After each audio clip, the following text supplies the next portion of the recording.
How are we, ladies and gentlemen? So, I'm Paddy Outback, and this here is my 2018 model Suzuki V-Strom 650XT, and it's the LAMS/A2 version. So, if this is a bike you're interested in, stick around and I will let you know how I'm getting on with her.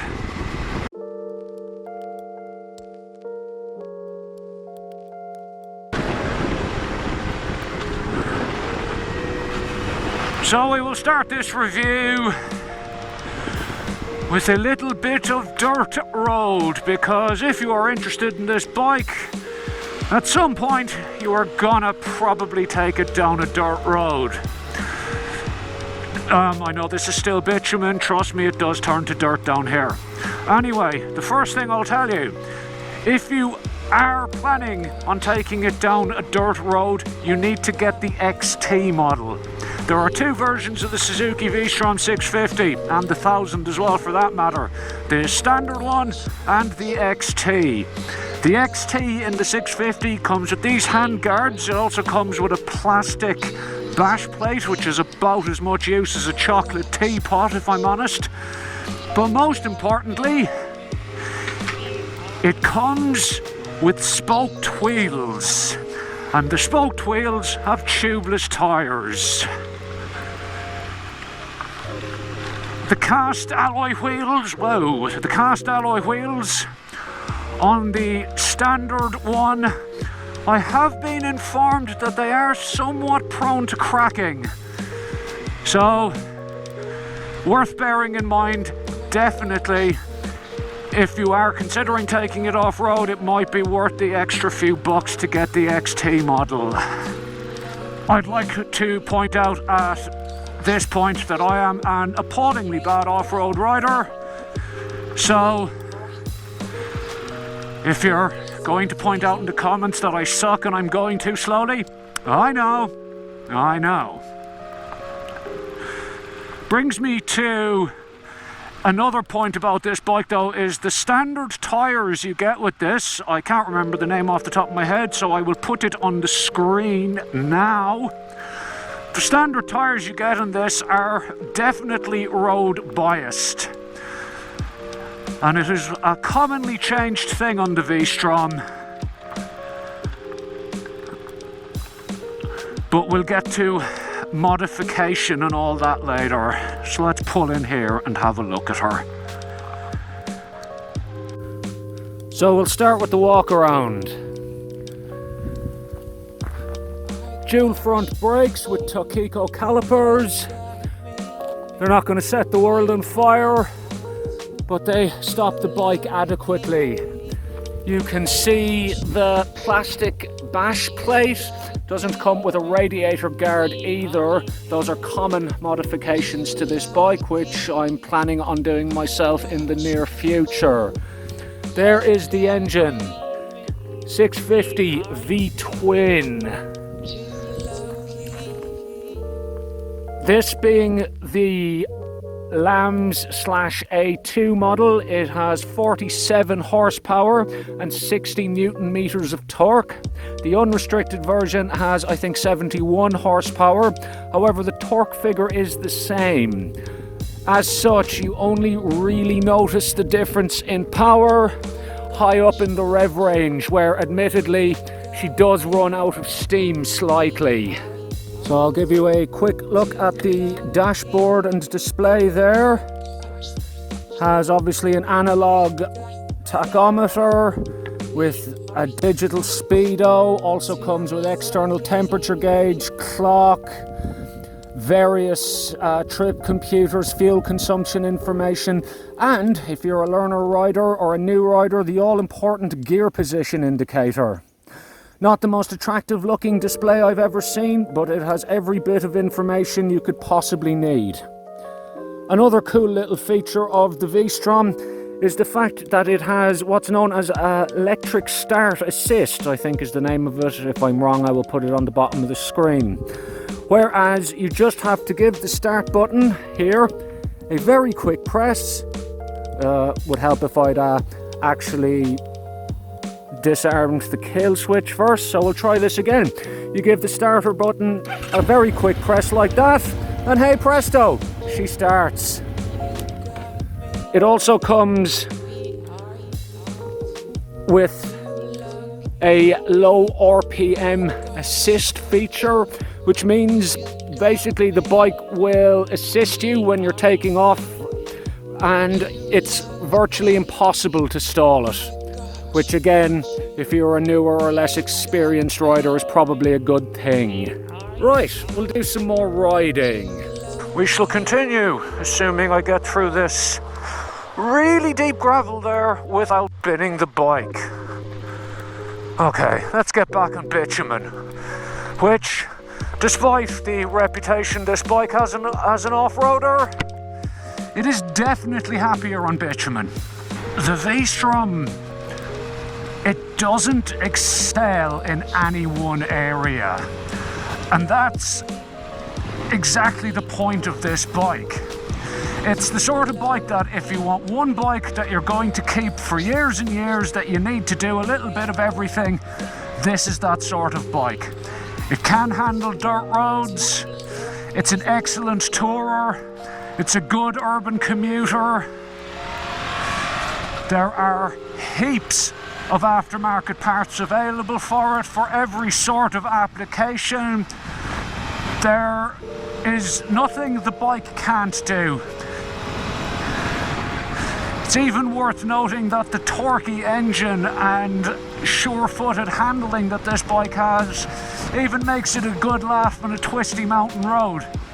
Yeah, it's not going to be as fun as a 600cc Super Sport, but for what it is, the handling is very, very good. It feels surprisingly light and surprisingly nimble for a bike that weighs 220 kilograms.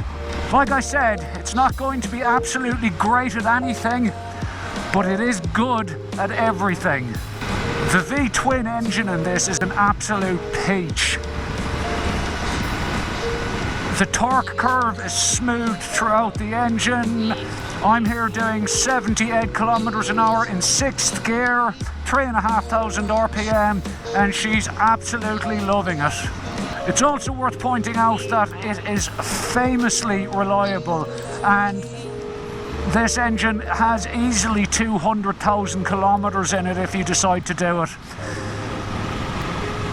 If there's a nuclear holocaust in the morning, the only thing that'll survive are cockroaches, and this, famously unkillable.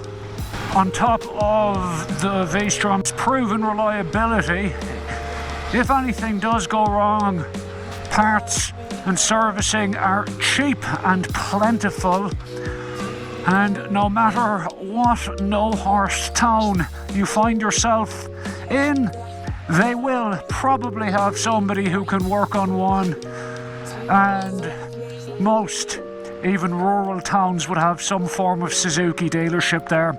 So even if something does go wrong, it's not going to be too much of a problem if you're out whoop whoop. I don't know if I mentioned this earlier, but one of the advantages of the bike, especially if you're touring or anywhere remote, is that it has a 20-litre fuel tank. I've been getting around 450 kilometers to a tank, which is pretty good. Things I don't like about the bike? Well, as I mentioned earlier, the instrument cluster is a bit of a dog's breakfast, but it does do everything you would reasonably expect it to do.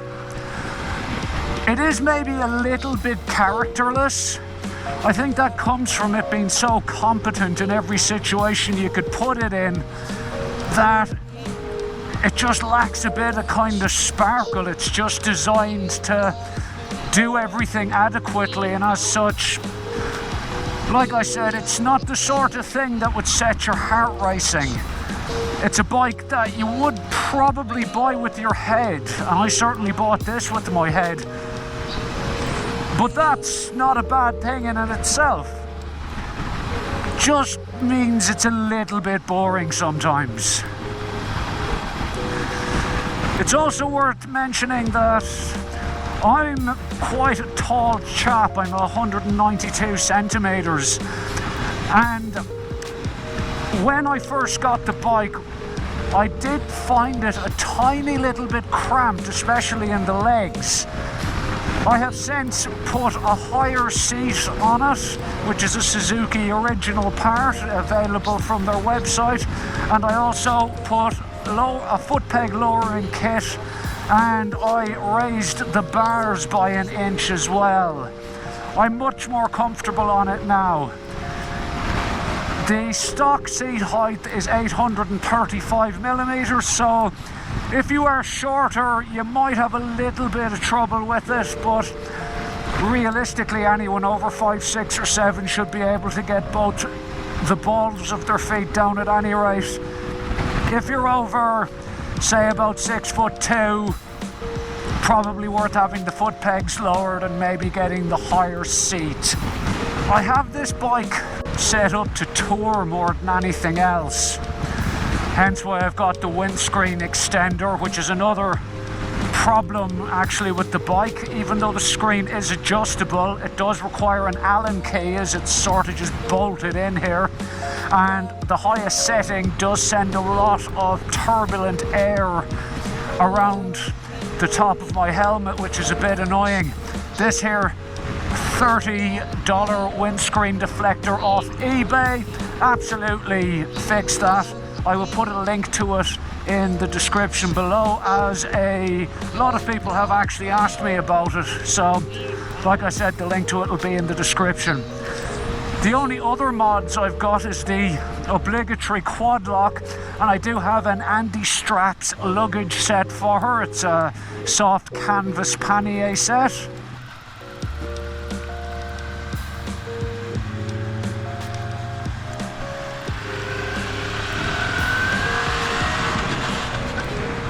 To sum up, it's a bike to get if you just want something that's sensible to take on your weekday commute, or comfortable if you want to do long rides, but you can still have a bit of fun in the weekend, be it on a twisty road or on a dirt track. It does everything you need it to do and does it well. Doesn't do any of them brilliantly, but it does everything well. I have this bike since January this year. I've actually only put 5,600 kilometers on it. Unfortunately, due to a combination of bad weather and issues with illness on my part throughout the year, I haven't been able to ride it as much as I would like. That said, I took her over to West Queensland in September, did 1,800 kilometers over 4 days, and she loved every bit of it. Every sort of riding scenario you could imagine, twists and turns, even a 50-kilometer off-road section that was somewhat unexpected, and she handled it all with aplomb. So, if you want a bike that's going to do everything you need it to do, and you're new to riding, here you go, lads. It's not the coolest bike in the world, it doesn't excel in any one area, but it's going to last forever, it's comfortable, and it realistically does everything you would ever need a bike to do. It is a very sensible purchase, and I mean that as an absolute compliment to it. Its rivals, I guess, would be the Versys 650, which is definitely more road focused than this. You have the Honda CB500X, and that is an absolutely fantastic bike as well, and it was almost toss a coin as to whether I got one of those or the V-Strom. I ended up getting the V-Strom because it's just a little bit bigger, and even in learner-friendly guys such as this, still has a little bit more power than the CB500. Otherwise, there's not really much to choose between them. KTM actually have a 390 adventure on the horizon, which is coming out next year, which will probably steal a few sales off of this, especially if it's a little bit cheaper. The only thing is that the pictures I've seen, it comes with cast aluminium wheels, so it definitely won't be able to handle a dirt road as well as this. Otherwise, the 390 platform, it's a very, very good bike, and I've no reason to think why a 390 Adventure wouldn't be very, very good as well. Although, definitely won't be as reliable as this. I think the V-Strom really is the best out of the middleweight kind of adventure category bikes. But there is a case for the CB500 as well. To be honest with you, both of them are absolutely excellent bikes. So as to which one you choose, well, it's a case of which one do you like. But I like this big yellow beastie, and I am really happy with it. If you have any more questions or anything else you'd like to know, leave a comment and I will get back to you. Good luck.